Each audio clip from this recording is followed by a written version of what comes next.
Good evening, everyone. Thank you so much for joining us on time for our COVID-19 Academy session. I would like to take a few minutes here to check the mics of all the speakers and the moderator present here. Can you all unmute yourself and say hello, please? Hello, this is Wasi. Thank you, sir. Hello, this is Kusum. Thank you, ma'am. Hello, Hello. this is Sarabjit. Thank you, sir. Hello, this is Shakib from CBM. Thank you, sir. Thank you. Hello, this side Shivani. Thank you, ma'am. We'll begin in a few minutes.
A very good evening to everyone. We welcome you all to another session of the COVID-19 Academy.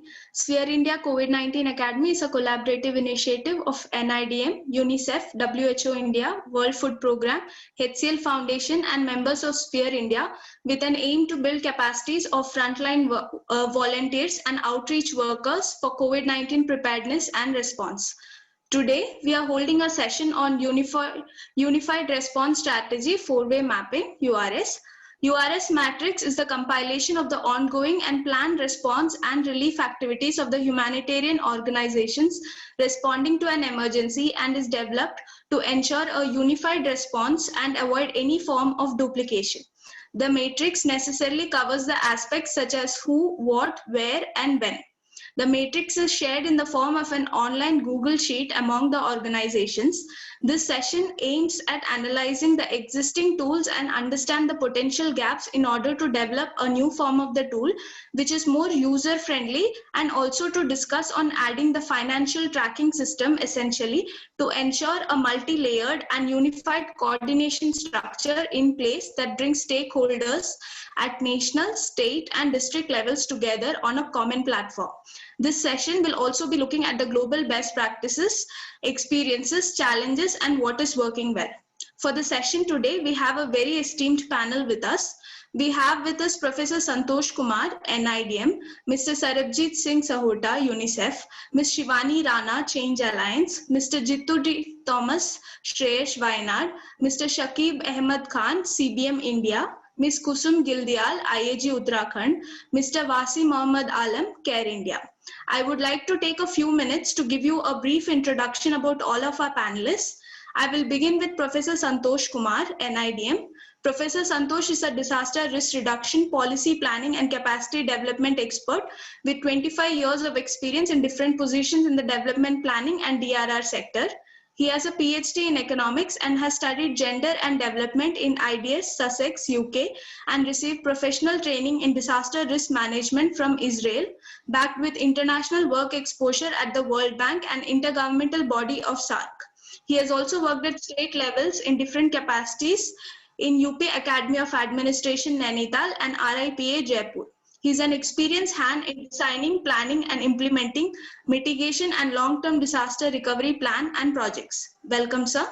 Next, we have with us Mr. Sarabjit Singh Sahota, UNICEF. Mr. Sarabjit Singh is an architect and urban planner with over 25 years of professional experience working in frontline humanitarian and development agencies. He currently works with UNICEF as a disaster risk reduction specialist. He is experienced in steering development and humanitarian strategy, leading organizations, programs, and projects with frontline agencies in the domain of community and social development, humanitarian program management, capacity development, disaster risk reduction planning, urban planning, and welcome, sir. Our next panelist, Ms. Shivani Rana, Change Alliance. Ms. Shivani, a humanitarian professional, has been working in the sector of emergency response, climate change, disaster risk reduction, disaster recovery, and resilient programs from last 10 years. She holds a postgraduate degree in disaster management and has closely worked with government authorities and national and international civil society organizations in India and in South Asia region, having a close experience of managing the Rohingya refugee response project of Christian Aid in Bangladesh. She is also acting as Asia Platform Coordinator for Asia Interagency Search Platform, comprising of 6 international agencies for managing interagency search deployments during humanitarian response and recovery programs across Asia. Welcome, ma'am. Next, we have with us Ms. Kusum Gildial, IAG Uttarakhand. Ms. Kusum ji has more than 20 years of working experience with NGOs and other development organizations in Uttarakhand and more than 13 years of working experience with community-based organizations. She is Honorary Advisor to Center for Population, Environment and Development based in New Delhi and is the convener for IAG Uttarakhand. She is currently Project Coordinator, Society for Environment and Development, Dehradun. Her responsibilities include project planning, implementation, monitoring and evaluation, organizing fieldwork, report writing, donor reporting, organizing trainings, module compilation and general office management. Welcome, ma'am. We also have with us Mr. Jittu J. Thomas, Shreyash. Mr. Jittu J. Thomas is currently project manager of Shreyash Wayanad. He has over 9 years of experience in development programs with a focus on children, women's services and disaster management. He has managed several projects ranging from community capacity building, economic empowerment of women and disaster risk reduction, and has coordinated all aspects of disaster management projects of Oxfam India, children-centered projects of Butterflies Mondelez internationally funded CSR project in Coimbatore district of Tamil Nadu and SPED 3 program in 20 villages across Kerala, India, funded by CIDA. Welcome, sir. Next, we have with us Mr. Shakib Ahmed Khan, CBM. Mr. Shakib Ahmed Khan is working as Program Officer for CBM since 2015 and primarily looks into the inclusive eye health and community-based inclusive development projects, which are mostly based in North and Eastern states of India. He has been part of the CBM-led Disability Inclusive Disaster Risk Reduction and Disability Inclusive Emergency Responses during Kerala floods and COVID response. He believes disability is one primary area which often needs equal attention so as to ensure that the unified response becomes inclusive. Welcome, sir. Finally, I would like to welcome our moderator for today, Mr. Wasi Mohammad Alam, Care India. Mr. Wasi received his master's degree in social work with a specialization in social development from Jamia Millia Islamia, New Delhi, and has over 12 years of experience in planning, implementing, monitoring, and evaluating development and disaster preparedness, response, and recovery projects across the country. He has also initiated and implemented a pilot projection called cross-border community early warning system project in Indo-Nepal region. He has been involved in planning and monitoring of over 20 emergency response and recovery projects in the last decade. He currently leads India's Care India's Disaster Management Unit, member of the Program Leadership Team and Care International Humanitarian Working Group. Welcome, sir. I would now like to, with that we finish the round of introductions and I would now like to give this over to Mr. Wasi to please go ahead and the session. Thank you. So, thank you so much, and welcome everyone on the call once again, and on behalf of the entire team here. And just to start off with, since the session for the day, so as it was mentioned, the session objectives here includes various aspects when we talk about what is the existing tools that's there, and to understand the potential gaps with the unified response strategy matrix tool, and when we're talking about the 4, and also to look at how, if with the help of the potential gaps develop, how we can have a more user-friendly tool, and also that we go on to have a more multi-layered and unified coordination structure, be across stakeholders at national, state, and district level. So just to take a step back and look into why the need for coordination in humanitarian sector as a whole. So if we just talk about, like, there was a major reform of the humanitarian, it was like the humanitarian reform agenda in 2005, which, talked about fulfilling a gap, of accountability gaps in the humanitarian sector. So with that, new elements were introduced to enhance predictability, accountability, and partnership. And cluster approach was one of those new elements. And internationally, the cluster approach is accepted, more working. But in case of India, we had a coordination structure, and with Spear India, we have the unified response strategy matrix. So this is what it brings us to further the need that is required for good coordination, which means less gap and overlaps in assistance delivered by the humanitarian organizations. So to take the session ahead, just the flow of the session will include the panelists having their presentation around very specific pointers to deal with the unified response strategy and the session objectives. And also in this line, so first I would like to invite, and before inviting Professor Santosh, I would also like to give a brief information around how the unified response system matrix in the last 1 year, which has been coordinated by If I may, hello, if I may interrupt, if you don't mind, can you please switch your video on? Yes. Thank you. Am I visible now? Yes, visible. Thank you. Okay, thank you. And I think, yes, we can do the same as long as the panelists' internet bandwidth also is good enough. I think that makes clear. So thank you, Praveen, for reminding me of that.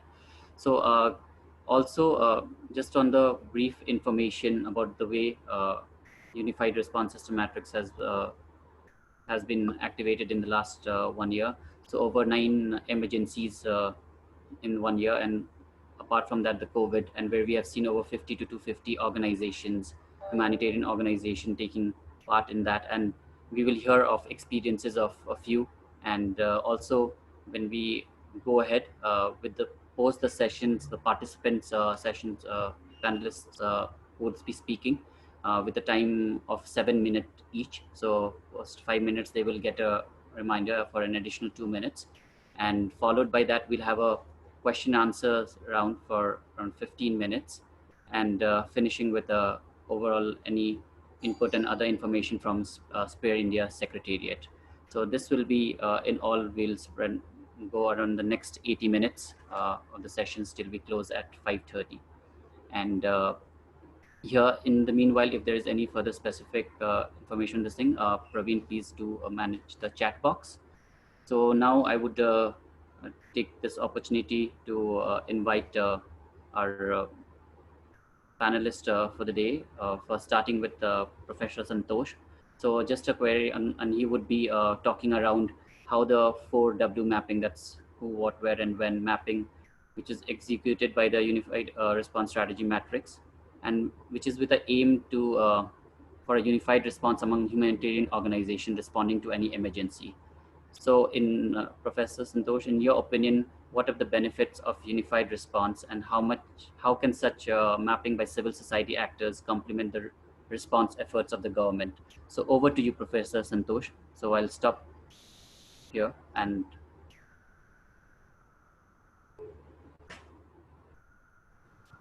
thank you very much for this invite, and NIDM extend a warm welcome to everyone, all the distinguished panelists, and also the those who are attending this program as a delegates.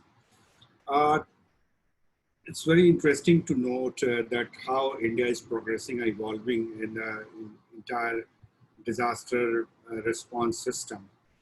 How, when, where, and all the four W which you are mentioning. Importantly, which it remained initially as a very kind of ad hoc system. An ad hoc system in the sense that whenever disaster used to happen, is the prime responsibility of the relief commissioner, designated relief commissioner at the state level, and the district magistrate at the district level, and then so on and so forth. National level, we have a National Crisis Management Committee and CMC, plus we have this crisis management group.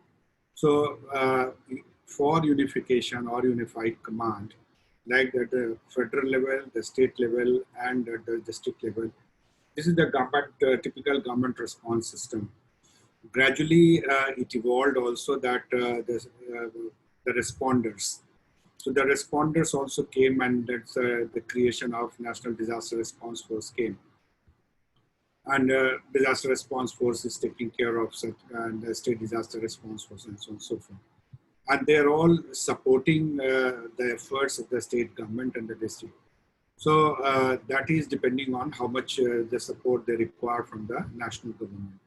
Now the question is that when we are talking about response and all the questions, one, where, and how it happened, and especially then you start, you raise this question about how civil society's effort can are helping. One is that we are finding is that very good effort with the coordinated response and coordinated civil society response at each district and every disaster point of time, which I remember it started in 2008, if I'm correct, correct me if I'm wrong. In 2000, after post-Kosi flood, it happened in Bihar, and I was witnessing most of the this response which was happening. We were there, and we also joined some of the initiatives of the civil society group. So what we say that we need to relook also the definition of response itself. Today I realize that we need to redefine the response and should not be confined only to search and rescue and to relief and immediate recovery. But many of the state government also, when they are into crisis, they also look kind of a intellectual or a human resource support at the station or the control room itself, that what kind of ideas. Many of the states, those who are facing disasters, they are very well equipped with this kind of a system, process, strategy, action. Everything is lined up along with the coordination with the civil society also. But many of the states have not ever faced or not facing frequently such kind of a disasters. So there you will find that mechanism are not, that system is there but not attuned, because you see that what happened in Kerala in 2018, the bigger disaster happened only after 100 years. So that was every time they have to re-knit the entire thing, what happened there. So this kind of a lessons which we can draw and inbuilt in 4W exercise, probably that would help in identifying those states where or even the districts where the frequency of disaster is not very high. So there, this kind of a mechanism and more dialogue with the state government, that the civil coordination and unified command system, that would be there. Now, NIDM also propagating one point, that is, we are talking about incident response system. And that incident response system, that we say that is not invented by us, but it was invented by US Forest Service. So USFS and USAID, they supported India and NIDM championing that entire process of capacity building on this. NDMA has brought that guidelines, broader guidelines on the, and this is a very good management concept when we talk about incident response system. So incident response system should be seen in the 4W framework, and then is addressing all that, how the role of planning would be there, how would be the role of operation, what would be the logistics section would be there, and how would be the financial support would be there. It's a very organized mechanism, and that should also be understood by the civil society group. When India has taken a pledge that we will be implementing IRS system in the country for disaster response, so that should gel, and the government of any say that if government is responding with 30,000 people at the district level, along with or 20,000 or 200 or 300, large number of civil society and communities are responding. Like Funny Cyclone itself, we were documenting that we found more than 50,000 people are responding to a situation. So how those 50,000 people will receive command from where, and who will coordinate with everyone? So that is very, very important to understand, to avoid any confusion, to avoid any duplication. Such kind of experiences can be brought in.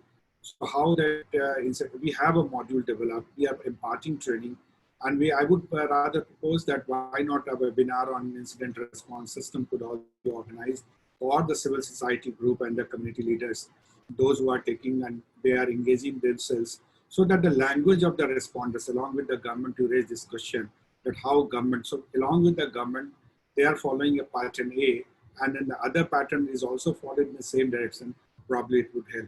And I would add as my last point to a question to answer to your question, in terms of setting up the standards, which the sphere has championed this as a kind of a maintaining the standards of relief. So more advocacy required, that if it is being done, then everybody should understand the language of standard also.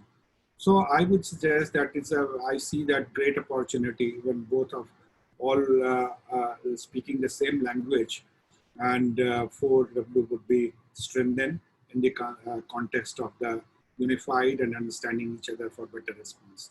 Thank you very much. Thank you so much, Professor Santosh. The way you have, touched upon various aspects, right, from the way historically and in the initiating of the Kosi floods, and how the most unified responses were initiated. From there to all the to the aspects of Cyclone Phony, and wherein more than 50,000, as you mentioned, were responding, and how unified and how further unified we need to get. So these aspects do call out like how we further manage better, how we further standardize mechanisms here, and also like what you said, that India going ahead with the incident response system, and how as a key takeaway could also be on having organized a webinar on the incident response system. So I think these all information further with the very aim to have a unified response, more planned and strategic way of reaching out to the masses, as you mentioned, right? Rightly, that the community being the first in the entire loop is connected, right, from our national to the panchayat and the village level. So thank you once again for your points here. And now we will move on to our next panelist. Shivani, I would invite her, and she would be talking more about the experience on the usage of the unified response strategy matrix itself, the who, what, where, and when, and the way organizations have used it, the challenges that has been faced, and what opportunities does it lie to better it in the coming way forward. So over to you, Shivani, and please go ahead.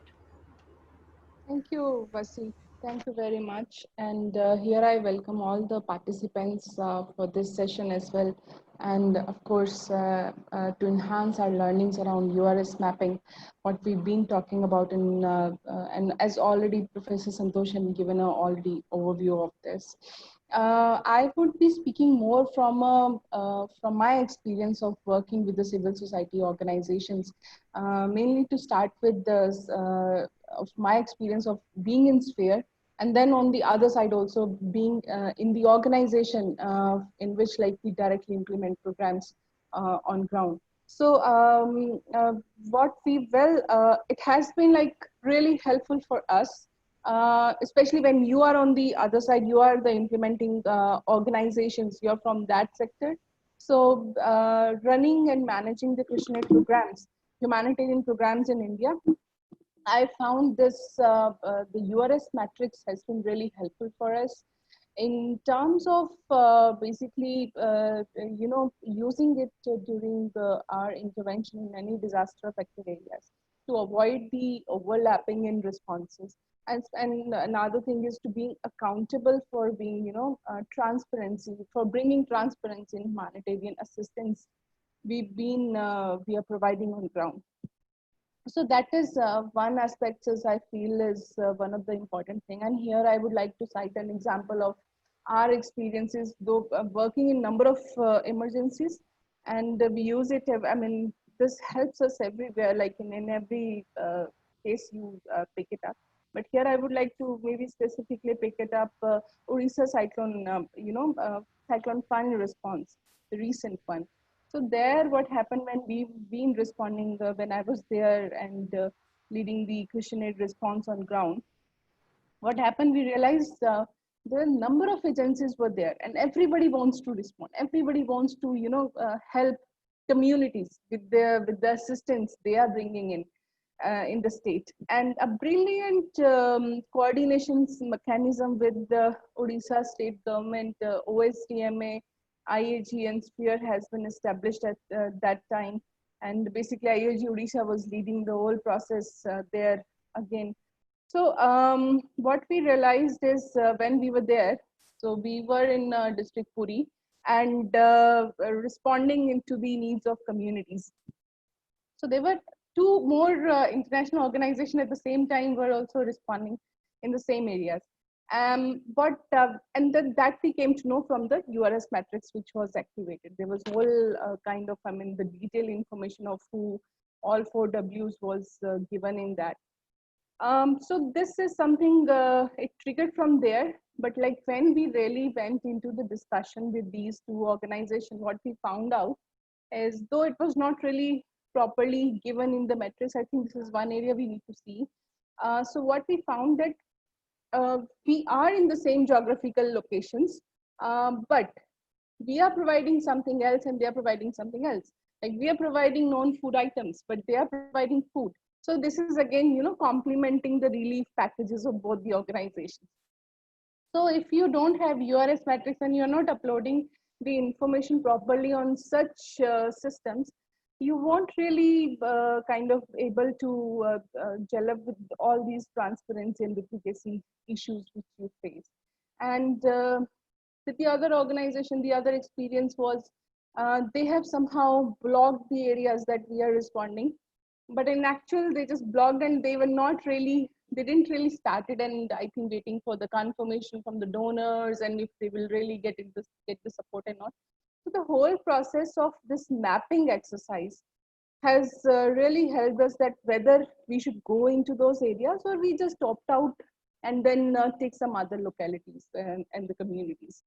So in that way, I would say this is really important. In similar case, in Kerala, when we started, Kerala, and especially the state being, the kind of floods were there, and for us, it was the first time of experience, like in many years, we didn't really see floods in Kerala context. So that also really helped us in to see, because all new kind of organizations, everybody were there and then supporting to the needs of communities with all that harmonization, and of course they were standing in spirit that we have to support. But then again, when it comes to duplicacy, overlapping, that's something we really need to see with the help of these 4W matrix. Now, as Vasi has put up the question, I think one of the area which I would like to suggest with where we can be more effective is, we usually spoke about in URS matrix. I mean, let's put it up in the simple words, a matrix which tells us who, what, where, and when. So we know that, like, who are the agencies and who are the representatives of these organizations are there. We know what they are giving. We know where are they. And but like when it comes to when part, we do, in my experience, we somehow we do update that with an information given that, okay, on this date we've started the response, but we don't really give that when it is going to, end. so that for another organization, if they're coming up after 2 months, or they're coming after like, after a long time, so they would they'll see that if there is organization in the same area, they are responding, but there is no clarity that if they are already active or they have just winded up their response within 15 days or 20 days and no one is there, and they can actually take up, further needs of communities. So when part is really important, taking both the timelines, starting and ending. And last is there is we really need to see that how many beneficial people, affected communities or families we are reaching out to those areas. Let's say, for example, there is one village which has total 1,000 families, but and we already have an information that some organization is already responding in that village.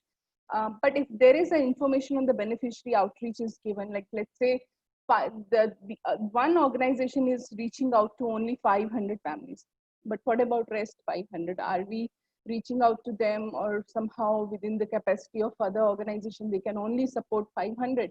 So at least if that kind of estimation is there and given in the metrics, then the other organization who want to support can come and take up the rest of the beneficiaries. So the number of beneficiaries reached, I feel, is another area where we should look into, especially during emergencies. And it's good that it is being covered, but if in case it is not, so then I think this is something which we can really capture and understand.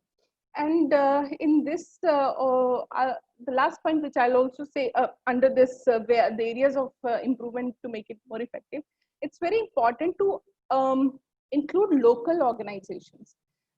Okay, Sphere members are updating, IAG members are updating, but there are some new NGOs, there are some new organizations who are coming in, and sometimes even individuals, but that's something is one of the area we really need to see, that people who are not aware about of such mapping exercise which has already been established. So to really look into that, so that we can really overcome the overlaps between various organizations coming in, to provide the humanitarian assistance. And last question in my, I would like to speak on the sector specific areas. So this is really important. I think, yes, this is one of the important area, mainly during the major emergencies. What maybe one of the suggestion here can be, if there are like not really a major one, we can still look into that to give a small column or a next tab in the same metrics we can give for just mapping the sector specific responses of various organizations. I think that Sphere and IAG at their level can do the filtration and can put up the information in that way, so that it makes it more clear that what all sectors people are responding in. However, in larger emergencies, I think this is something we really need to look into more details. If we can do a sector-wise mapping, and not only mapping, but this also gives a very nice presentation of civil society and UN agencies' response in those areas through infographic maps, and which can be also shared with the government agencies who are present in state and district level, or at or more at a local level. So I think such infographic maps can be shared and can be generated and shared through those sector specific interventions, which I had seen. I mean, in my personal experience when I was working in Bangladesh in Cox's Bazar. So there we used to do this 4W metrics for various sectors. And you can also go on the ISCG website of Bangladesh, where you'll see number of maps of such interventions very nicely put up, and people can see that what all is happening in which areas and what is being what all is being supported. So not only Bangladesh, but yes, of course, there are plenty of examples are set up by many other countries where such humanitarian assistance at larger scale is being carried out. So that's one area I feel is one of the important aspects to see the gaps and to fill up those gaps by any humanitarian organization who want to support in those areas. So Vasi, that's all from my side for now. I'll be happy for further questions from anyone later in the discussion part. Thank you. Thank you, Shivani. I think it's always amazing to hear real experiences from the ground, and it really helps all the participants here to be able to visualize what sort of impact and information and the way this, since we are talking here specifically about the unified response system strategy matrix, the way it's been used. So your very specific experience of like how in terms of avoiding duplication and how you strongly mentioned about coordinating, not only coordinating, but also of complementary efforts, the instance that was provided by you. I think that's very valid and that's very important. Many a times the coordination is so much thought upon, and even in my previous discussions I have talked about this, that the complementarity of effort is lost. So I think that's surely a need to where the focus needs to be there. And I myself witnessed the cyclone phony interagency coordination. So, and the way IG led that effort there. So I think it always opens up newer ways of functioning and learning, and how closely with the OSDMA and the principal secretary, the way things were put forth there. So this is, I think, very important points that have been brought about you, and even your sharing of your experience from Bangladesh and other Kerala, the effort in Kerala, and what you rightly, Professor Santosh, Professor Santosh, you would like to say something? Yeah. Just one thing. What Shivani has mentioned about Yes. this Bangladesh example, Yes. India too is producing that kind of a map with the NDEM, Okay. National Disaster Emergency Management Data, which NRSA is. So that is all, every real-time data you can get sectorized, and with all kinds of layers also that you can also utilize. Thank you. Thank you so much. That's wonderful, Professor Santosh. Thank you so much, Professor Santosh, for rightly coming in and putting that out. And also, what you reiterated, Shivani, was also something what Professor Santosh talked about, that we have seen huge and better coordinated efforts in emergencies where disasters have taken, take place regularly. But what was witnessed very differently when we saw the case of Kerala. So we know that, yes, for sure, this effort has to be continual, and the mechanisms need to be placed and well oiled to be able to function at the right time. So, and I think a very critical point also brought about by you was on the who, what, when, and where, the when part also. I think that's very important. Yes, information can be put in, but that needs to be timely updated. I think that's where uh, when information is strongly shared upon, and also harped upon the fact that it is being not only utilized, but is also being it's benefiting the entire and in terms of entire reaching of the objective to avoid not only duplicacy, but also complementarity of efforts. So thank you once again, Shivani, for talking on this. Now I would like to invite our next panelist, that's Ms. Kusum Hildial, who will, so Ms. Kusum, for you, it's like, as you are the leader of the IAG Uttarakhand, and how the tools has benefited in the emergency coordination, your experience right from the Uttarakhand flood response till date in the COVID. So over to you to be talking on your experiences in relation to that. So Ms. Kusum, over to you.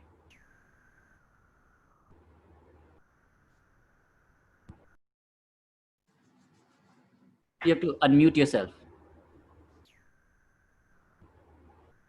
No, we can't hear you still.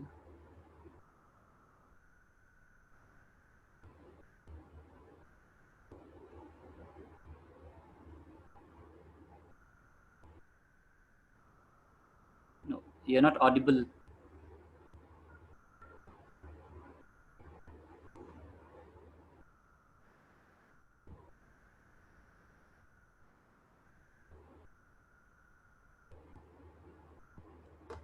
Hello. I think we are unable to hear Ms. Kusum right now. So in the interest of time, we will again get back to Ms. Kusum. So in the meanwhile, would invite. Hello, Ms. Kusum, are you? Okay, we'll retry that, and we can bring you back in once your mic is functioning. And in the meanwhile, I would like to invite Jitu Thomas to talk about, because we have been, whether it was Professor Santosh or even Shivani, we talked about the unified response strategy matrix and the way it was also used in Wayanad out of the experience of your organization's Shreyas functioning, and also leading the district level interagencies there. So what's been the experience and how this tool has benefited in effective coordination? So, and also if there were gaps identified, would like you to reflect on the same. So over to you, Jitu, over to you. Please unmute and go ahead, please. Yes, thank you for inviting me to this platform. Once again, good evening to one and all present here. Hope you all can hear me. Am I audible? Yes, you are audible. Please go ahead. Yeah. So I just gonna present in the perspectives of the how the URS metrics has been effectively used for the Kerala floods, landslides on 2018 onwards, and what was my experience in the Wayanad, basically.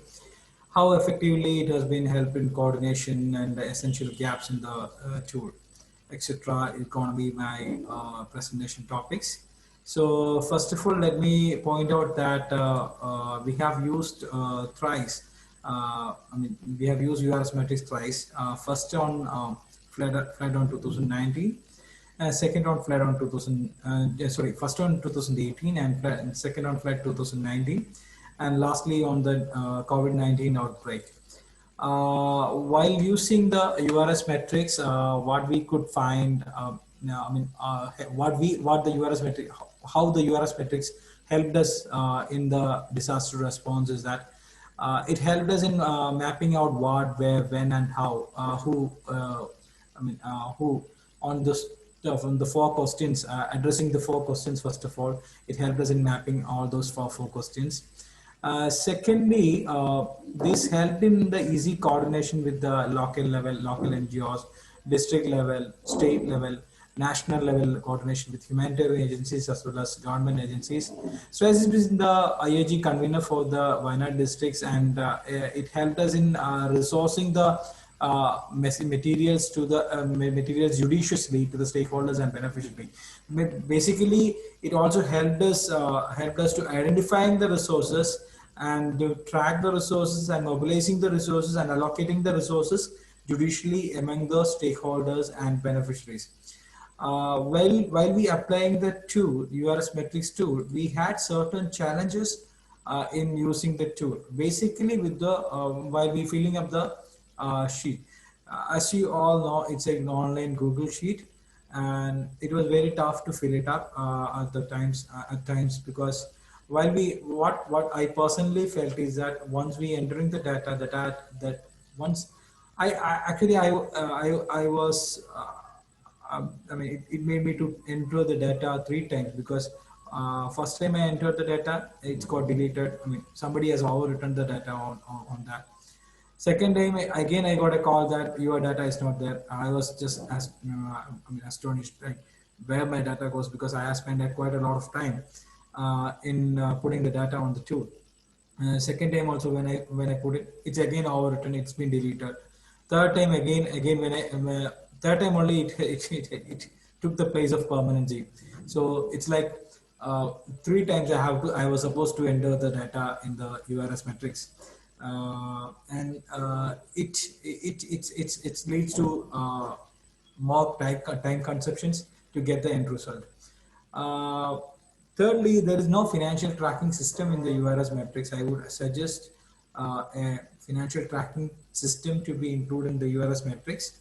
It will be good if it's there. And another part is that it's not mobile friendly. We cannot enter the URS metrics from the mobiles. Hard to view the column. If you try to enter a column there, and half of the screen will be evacuated, and it's hard to view the columns and do the entries. We need a laptop for making the entries. So it's hard to view the columns, and it's not mobile friendly, it's not handy. If it's handy, it will be more good, and it will be very easy to hit on the entries and enlisting the needs. Dooful.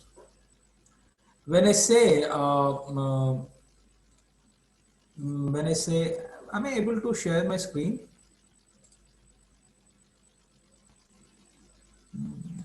Yes, you can try sharing your screen, because access would be there. Okay. Yeah, right.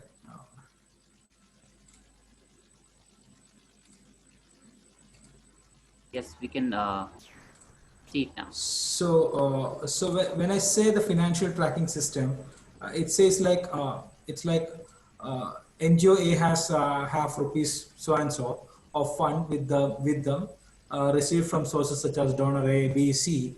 Like donor A rupees this much, donor B rupees this much, donor C rupees this much, and this amount will be allocated on which locations, like relief kit of rupees this much to this X locality, shelter kit to rupees this much to Y locality, rash kit to rupees this much to Z locality. This will help in the transparency, as well as when we do the resource allocations or the kit allocation.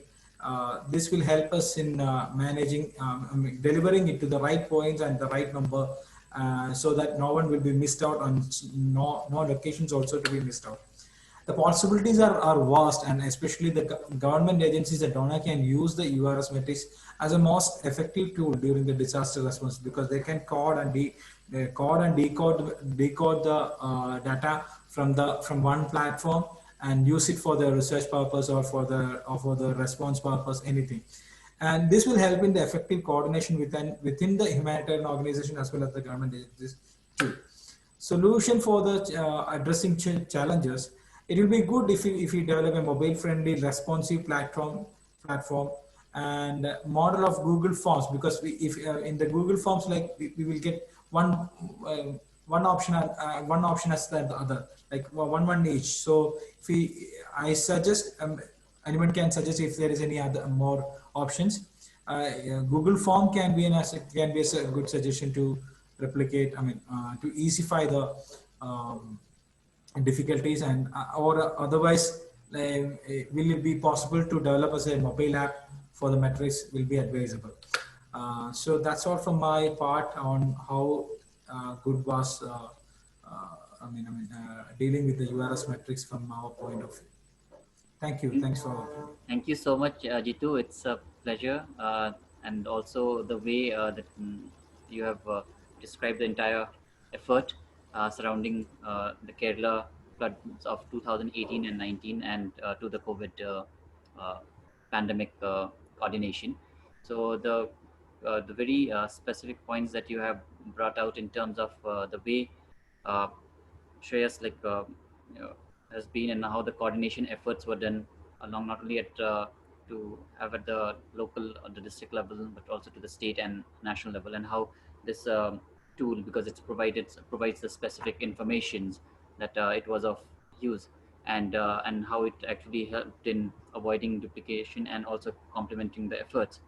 And what you clearly also pointed out about was the because as the very aspect is to maintain transparency, and how a financial tracking system can be here. We will also be hearing more from one of our panelists around it, but thank you for providing that instance as to how this can be done, whether it is with relation to the donor, the information related to the items that would be provided, and to the locale that can be used, so that the resources available and how it's being utilized is more visible, and it is transparent to all in reaching to the impacted and affected community as a matter of right to assistance. So I think that's very interesting. And the challenges that you did bring about was in terms of the current tool, which actually doesn't stop or from overwriting, which you faced in your condition. I think that's one of the concerns that would need to be looked into, so that it is the information is locked for organization, what I get, and also the usage of that it being mobile interface friendly, knowing that most of the work that is being done, and a lot in these scenarios can mobile can be your only resource that you could be accessing.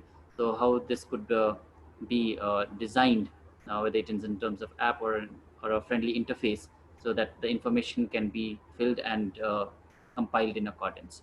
So thank you once again for sharing your entire experiences around this. And also once again, so now I would move on to our next panelist. So I would invite Shakib Ahmed Khan, and he would be sharing his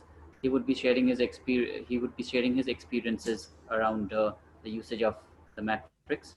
And also he will talk about how coordination information needs that are not met by the current URS metrics, and also if to recommend and how to make it with your recommendations, how it could be relevant to the existing needs, and any challenges faced in the utilization of this URS metrics. So over to you, Shakib.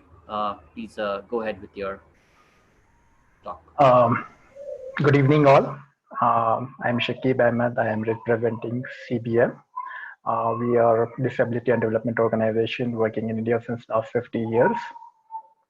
Wasi, can you please confirm I'm audible to everybody? Yes, you're very much audible. Yeah. Please go ahead. Thank you. Okay, I just not only represent here the disability organization that works for disability. I am also a parent of a child with disability. So it's something that something that is very close to our heart is about inclusion, and we do ensure that whichever way we respond to emergency and whatever data we collected, it must be inclusive from all the aspects. Coming to my specific question, what are the key information areas for which you refer to URS metrics? We, as an organization, CBM, has large presence. We work across around 23 states, and we do ensure that people with disabilities are part of the mainstream agenda. That includes disaster response. I would say URS metrics is very comprehensive. And congratulations for developing this metric. It's very precise. It is provide precise geographical presence. I would say who and where is something very well covered. And this helped to reduce the duplications, as Shivani has previously mentioned also. URS is very helpful for the organization like CBM, who has a presence across most of the states. Especially, we work with our partners.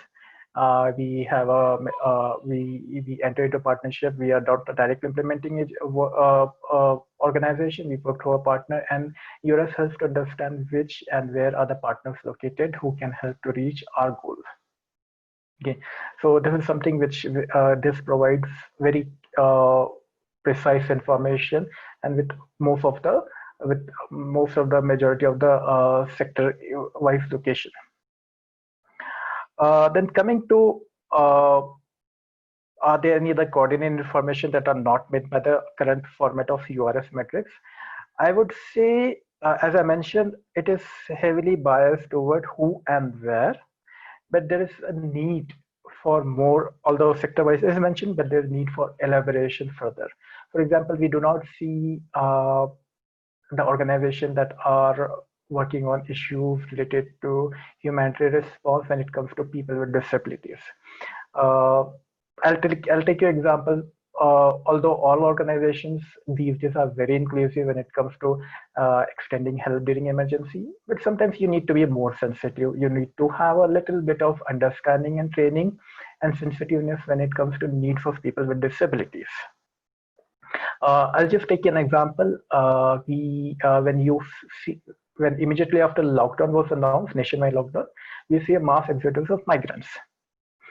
There were many people with disability who were on wheelchair and traveling all the way on the highways. Okay. And we were trying to understand, is there any organization that could respond to such people with such needs? It's not very easy to propel your wheelchair all the way going through 200 kilometers. Many of the organizations provided the bus, but they could not help the people with disabilities in that concept because of one is accessibility issue, and other is lack of understanding over it. So this is something I would say URS further can be very helpful. It should just not remain MIS data, but it should also have a little focus on the sector-wise. Apart from disability, I would say, like for example, maternal health, child health. When you are working on the issue related to child rights, you are very closely working with the maternal health also. Similarly, then you can work with issue related to elderly geriatric, something the needs of people with elderly like wheelchair, walking sticks, hearing aids, that can also be covered with the organization which are working on disability sector. So something that this, if we focus more on the sector wise, this could be very helpful to coordinate the health networking and coordination. Yeah. Further to about what is the recommendation that I would like to make it more relevant. I would appeal to the people who have developed the Urs metrics. I would first say congratulations for mentioning such metrics is there for NGO sector. But I would also appeal ki let's do a lot of testing of it. As we see, people with disabilities are in forefront of responding to the emergencies through disabled people organization, through self-help groups. Do we ensure that this metrics is user-friendly, accessible for people with low vision, people with visual impairment? Can their reading softwares will be able to read it very easily so that they can provide all the relevant information? As someone has previously mentioned, we need to focus on mobile interface. Definitely, we need to have mobile interface, and when we are expanding this Urs metric capacity to mobile interface, we must look into the accessibility part in mobile interface too. This is I would like to say.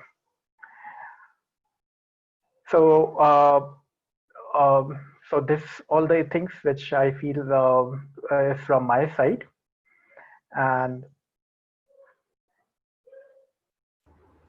yeah. Okay. Thank you so much, Shakib, and I think very well put together your thoughts on the issue itself, and where you rightly talked about how the matrix is heavily loaded on who and where, Yeah. and the focus can also be rightly put towards what and when. So I think that's a critical point brought out there. And also further that when we talk about information, the way it's been put up at present, how it includes more of sector-wide information and specific to when we look at aspects of when even within that, even when we're talking about sector-wise information, how we look at how the inclusion level information is looked into further.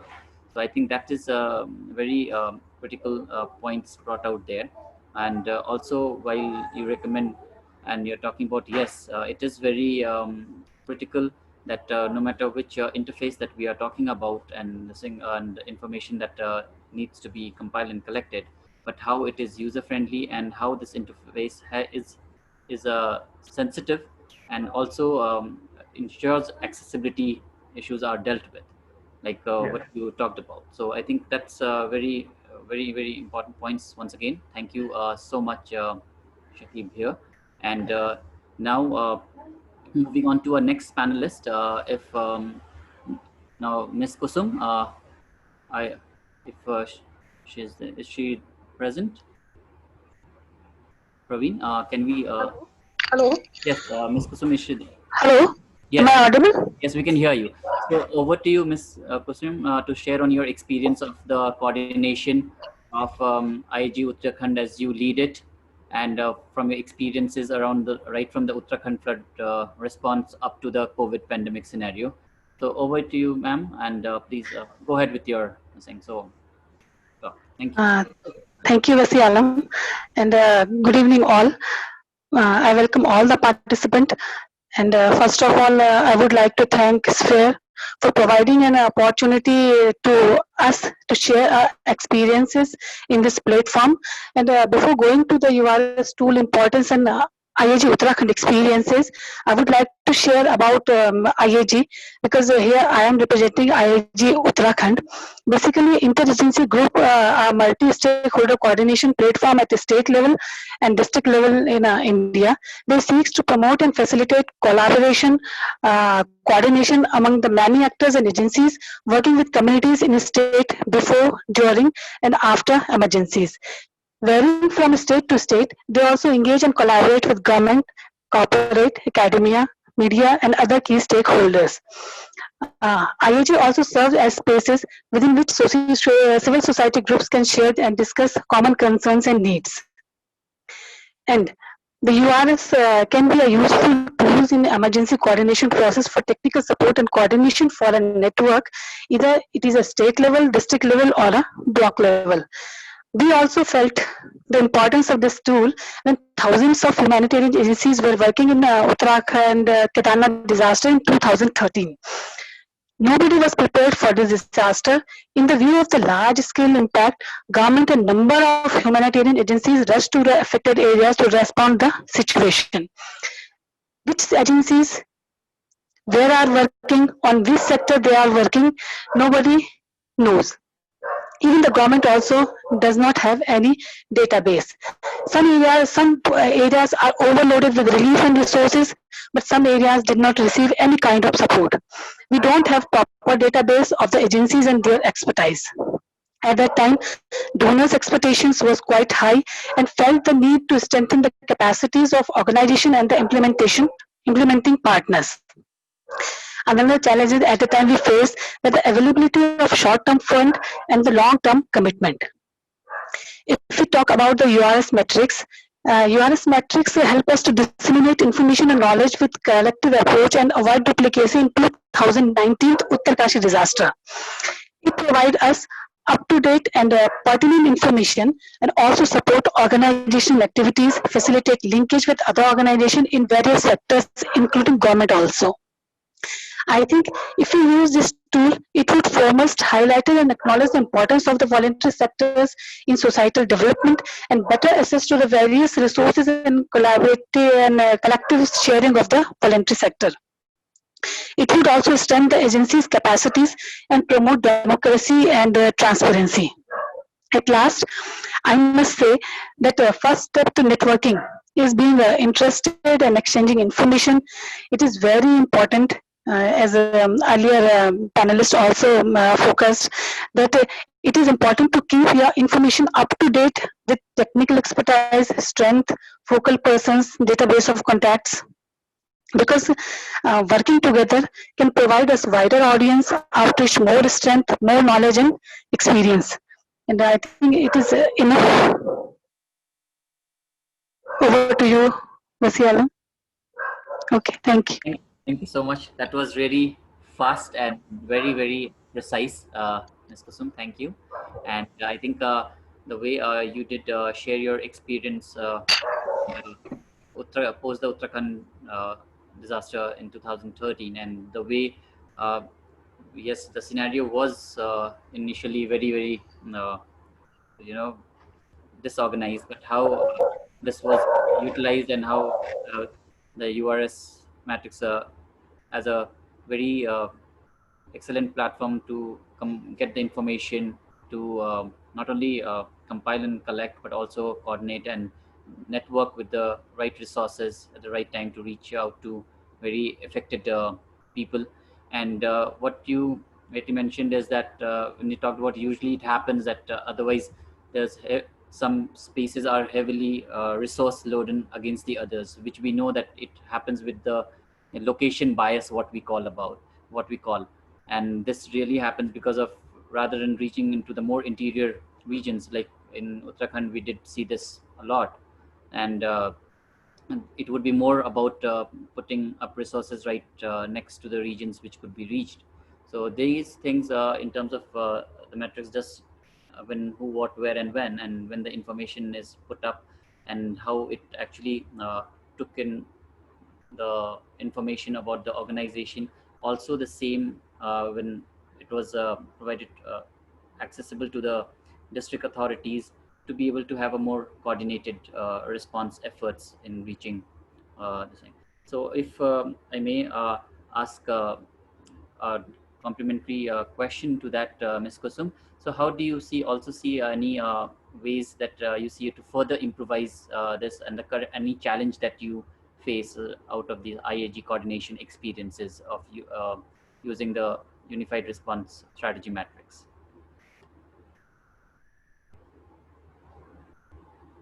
Hello.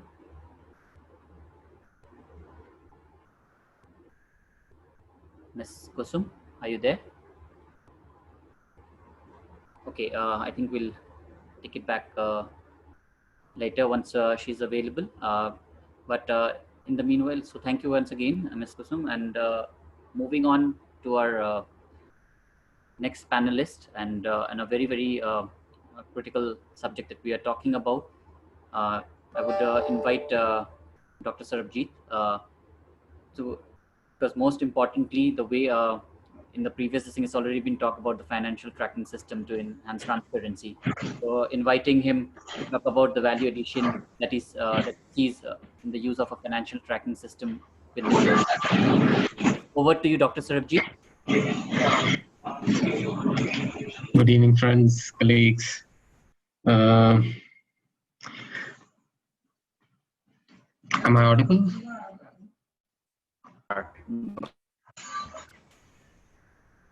You're audible. Please go ahead. Yeah. So today, I think let me try. I choose to make a presentation because this is something which is conceptual. We still don't have a very good financial reporting system within, and what is possible, feasible. Let's brainstorm a little bit on that. URS as such is part of a wider information and data management system, and a priority for humanitarians system of any country. And Sphere in India has shouldered this responsibility to ensure appropriate information and data management for effective and coordinated intersectoral response. So far, so good. I think we since 2005-06, when first time we had Urs Metrics launched and conceptualized and launched, much what has flown under the bridge, and we have a lot of experiences, and I think we are now ready to graduate to the next level. And I think this session happens at a very opportune time. Good that COVID-19 Academy is discussing this. The first point, I think we probably should be discussing systems and the Sphere or the URS level data systems. Do they interoperate? And yes, the problem is that within agencies, the monitoring systems and the data systems are quite different. Hence, there's always a challenge to get information into the URS system. So that's where the problem starts. But we still have, all over the years, still managed a fairly successful use of this matrix. But much is still desired, and I think if we can really start looking at the entire ecosystem, agency level data systems, sphere level data systems, and then finally I think ending up into the sectoral data systems or the government line department level. So how do these 3-4 levels fit into each other, and also across levels, national, state, and field level, there's much need for coherence of data systems. Now, as for the key question to me on financial tracking system within URS, I I would agree that there should be a good financial tracking system. Financial tracking should be included more robustly within URS. It is a good idea. It adds to the transparency and also visibility to the donors and so on and so forth. Uh, but it needs to be preceded by a few other things. Otherwise, it doesn't work as well as necessary. It only becomes a piece of information and doesn't become a decision point. So the thing I would suggest that we should reinforce practice of contingency planning, wherein how much is required in terms of capacity, capability, funding, etc., is more or less forecasted. Second, the response planning is still with agencies. There is no joint response planning. At a strategic level, can do joint response planning, and I'm talking both these practices are quite regular practices within the cluster system. So I'm not talking theory. It does happen in different around us, Nepal, Bangladesh, etc., etc. Wherein roles and responsibilities for implementing coordinated action are more or less clarified, and the funding needs are also listed, so that the bigger donor agencies also have a clear understanding from the response plan that who needs how much resources. And then, of course, as and when things happen and funds are mobilized or the resources are mobilized, the agencies will start reporting in the URS. The third important thing which should happen from a financial point of view is a system for humanitarian resource mobilization, which is a shared system across agencies.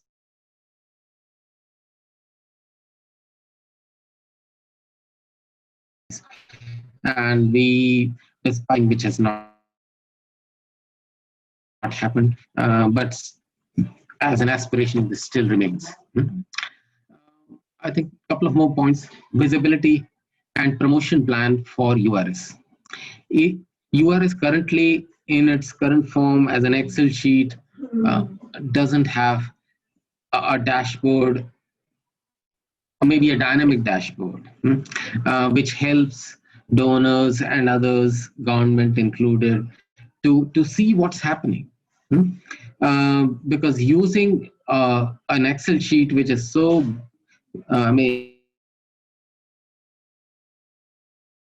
difficult about it, desperately wide with so many columns and so many rows, it's not possible to make sense out of it. So we need to visualize. So you use information technology for visualization. And so financial tracking system should ultimately reflect an agency specific capability to implement relevant action in a cost-effective manner. So in a URS system, if certain agencies are able to give their financial details, then the idea is to see if it is translating it into a relevant response. What's the reach? What's the scope of their work? And for sure, we need analytics and information, which should be sort of powered by the information technology, and we should be able to visualize. So power of visualization is something which we are currently missing, and a systemic approach to this. For example, earlier speaker spoke about disabilities as or people living with disabilities as one of the many vulnerable groups. So can there be some drop down menus in the system itself, which can help agencies focus, report, and track various aspects of humanitarian program? And finally, I think URS should lead to full spectrum coordination. Uh, does the current URS matrix enables coordination? Does it feed into the coordination mechanism? And does it eventually feed into the humanitarian programming? I think these are the questions which need to be asked, because money or the financial aspects are secondary. The most important thing is the 4Ws and few Hs, how and why, how things are being delivered, and so on and so forth. So there are many aspects to humanitarian programming which need to be tracked, so that the cost effectiveness of things are known. Agencies will have motivation to give their financial details. Why should someone give financial details? Because it's visible to the donors, and then they can prove their efficiency, their reach, and so on and so forth, which all agencies would like to showcase. So URS should look at much wider aspects. So I'll stop here, Vasi. Over to you for any questions. I'll be happy to take. Thank you so much, Dr. Sarabjit. And I think the way you have put up things in perspective is very, very done well, crafted here. And especially when you talked about the experiences of other countries already following approach, which we could, leverage, and we could think about, and how we could maximize the potential. Pointers taken from here, from your thoughts, are also most importantly, even talking about the financial tracking system in URS. What you put out very specifically, what needs to precede before that, what needs to precede such actions, be it when you're talking about to further increase transparency and accountability. So I think those are very important pointers, so that there is more strategic response planning, the willingness of organizations, how efforts can support the agencies, the relevant action, and how it would be more cost effective, and all those position based on the agency's capability and capacity put up there. And lastly, also, yes, that when you talked about the experience of other countries, that how dynamic dashboard is required, I think that is very key, like in terms of this current usage of the Excel sheet, and how that can be leveraged, and it could be further utilized and accessible to very many stakeholders. Lastly, you also talked about, even within the interface, how we look at aspects of accessibility issues of persons with disability. And while we take this entire push forward, and going forth, looking into the aspect that how agencies are ready to take this on, and to build a more transparent mechanism, and also the entire concept of community chess, that is more resourcing largely for the larger gamut of humanitarian programming.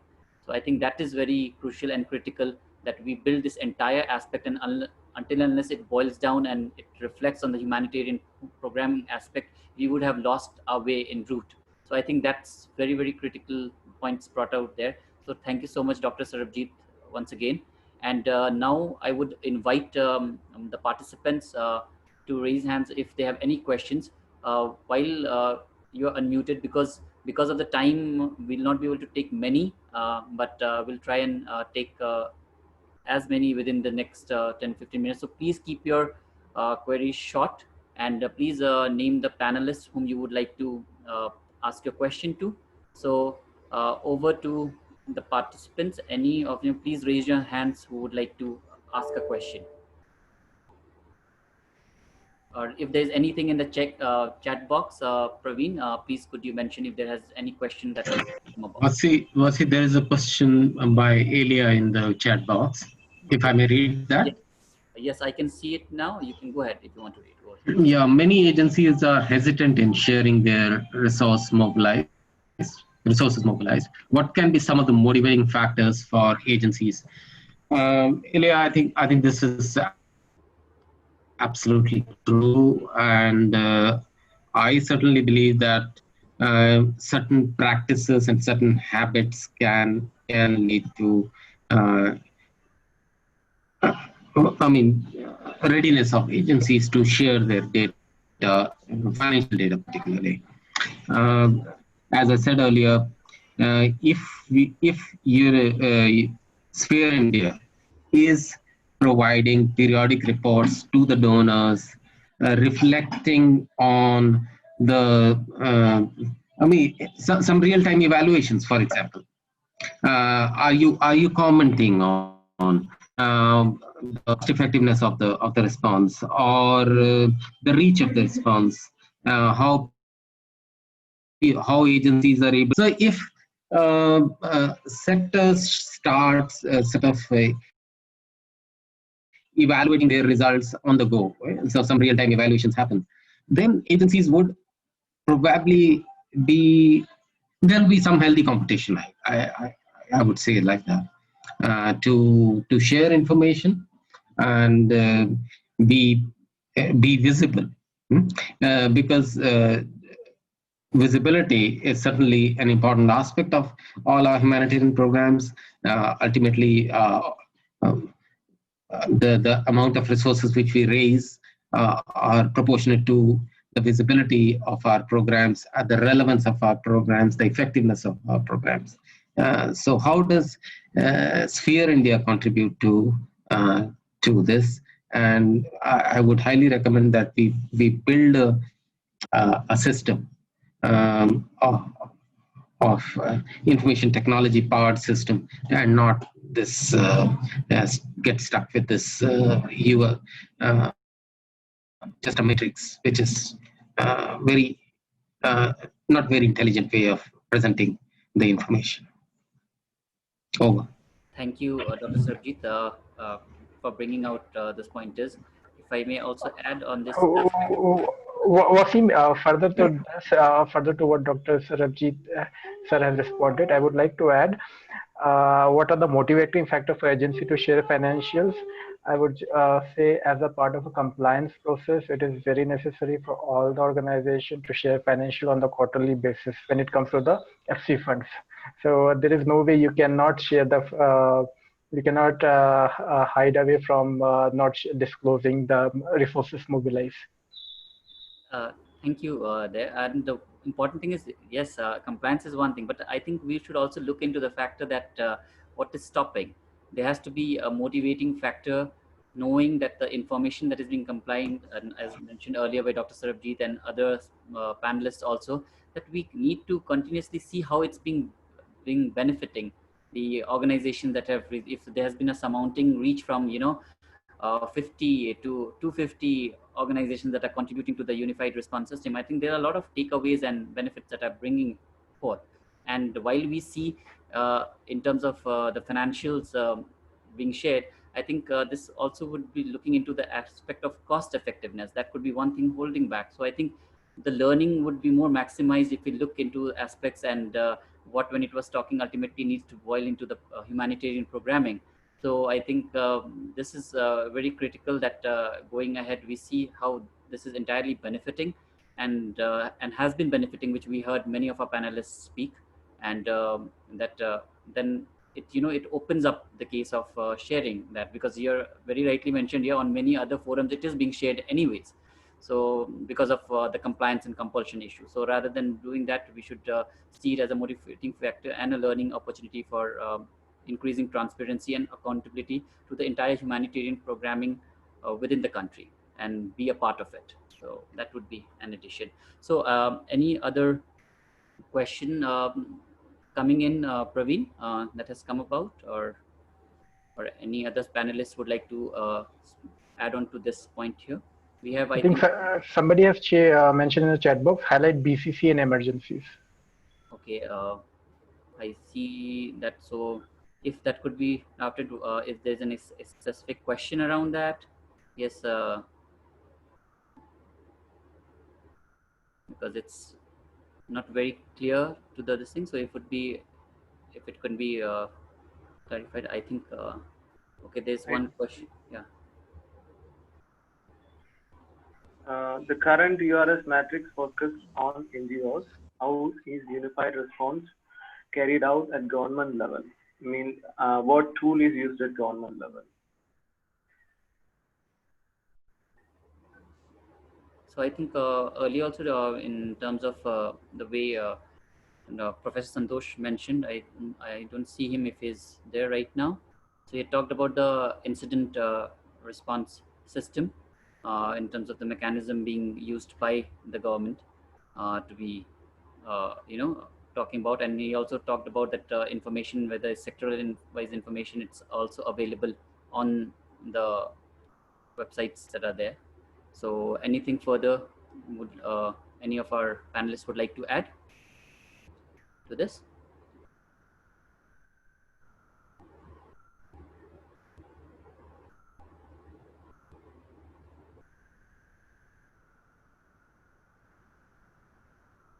Okay, then Yeah, I feel it's very necessary that we have the same information at what government is doing. So perhaps there could lead into this process where we can have the metrics where government is, because in government there are so many different ministries, different departments responding to the issues related to the emergency disasters. For example, even agriculture ministry is also responding when it comes to the post-lockdown people who are lost livelihood, but many of us are not aware how, and it's very necessary that certain information is being provided to what are the existing schemes that has come up, what are the different programs that has come up, and when what we all know is mostly from the finance ministry or sometimes from the home ministry, but other ministries are too also involved, which sometimes nobody gets that information. yes, thank you, Shaki, for adding on those aspects. And any other panelists? I think just to add there also, we if you once you rightly pointed about the FCRA requirements and the way there's a monthly based matrix information that is collected and is required by agencies to provide on in the context of current COVID, to provide the against the funding, the sort of actions being taken, and it also has a column for even providing challenges that one is coming across in doing so, and if they are in coordination with any government or official or administrative points, be it at the state or the district level. So I think that's there. Any other panelists would like to add to this further, or we go on to the next question if there is? Vasi, Shivani here. Yes, I Shivani, please go feel ahead. there are mechanisms at the government level, but it's, I mean, since at NGO levels we call it more as a unified, and it's common for any state we just go and respond. But I think at government level certain mechanisms are there, and it is just different from one state to another. Like for example, if you see in Assam ASDMA, they release daily updates and reports in which they share about more on the relief they are carrying out for people in camps, as well as otherwise in terms of distribution. And also if you go in some states, there you will see even district authorities do share information that okay, this is what we are providing. So it's only about it might not be unified for all the states. They have their own kind of mechanism formats of sharing such information. Maybe like somewhere it is less, somewhere it is more detailed information, but yeah, so that's how I think that we've been perceiving it, or we've been experiencing it in our experiences.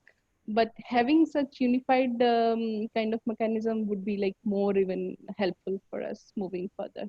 Yes, rightly put out, Shivani. I think this is even in the state when it's compiled, this is like the daily bulletins and the reporting that happens, which we saw even whether it be it in case of Assam or or even in case of Odisha, that we see that from the district authorities that the information are compiled in terms of the impacted, the relief efforts being taken, the camps operational, and the efforts that are going on. So similar, we have seen it across states, be it Bihar, West Bengal, Rajasthan, and others, where we have come across this daily information, reporting of the losses and the actions that has been taken by the authorities, and which further gets compiled into a state level reporting. So that's what you were hinting at, Shivani. Yes. Yes, Vasi. Yes. Yeah. Thank you. Thank you. So I think we are coming quite to the close. So if there aren't any further questions, and which could be taken on later, and we could see responses given, would like to invite from the Sphere Secretariat to further take on and talk about any further informations or of upcoming sessions that are going to be there.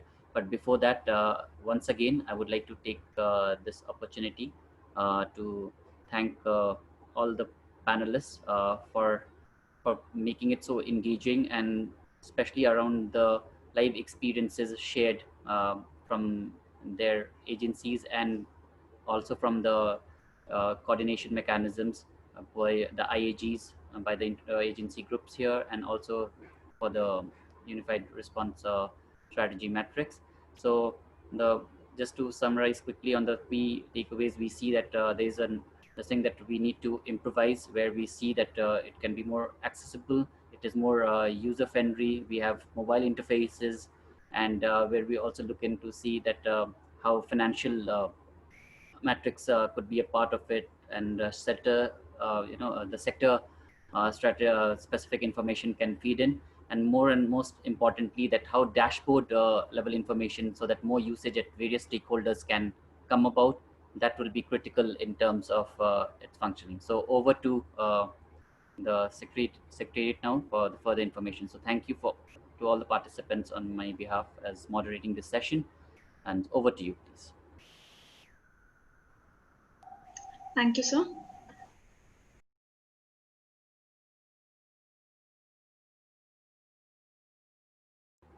You're muted. You have to unmute. Thank you, Mr. Vasi, for the incredible and effective moderation of the session. We thank each and every panelist and all the participants for such an enriching discussion. Before we end the session, I would like to mention a few administrative directions. Your certificates will be ready in 24 hours. Visit our website www.sphereindiacovid19academy.org, and you can download your certificate by scrolling down and finding the name for today's session. It will be ready to download in 24 hours. However, if you're not able to do so, as some participants have faced technical difficulties, do not worry. You can email us at covid19academy@sphereindia.org.in, and we will get back to you as soon as possible. Have a great evening and see you for our next session.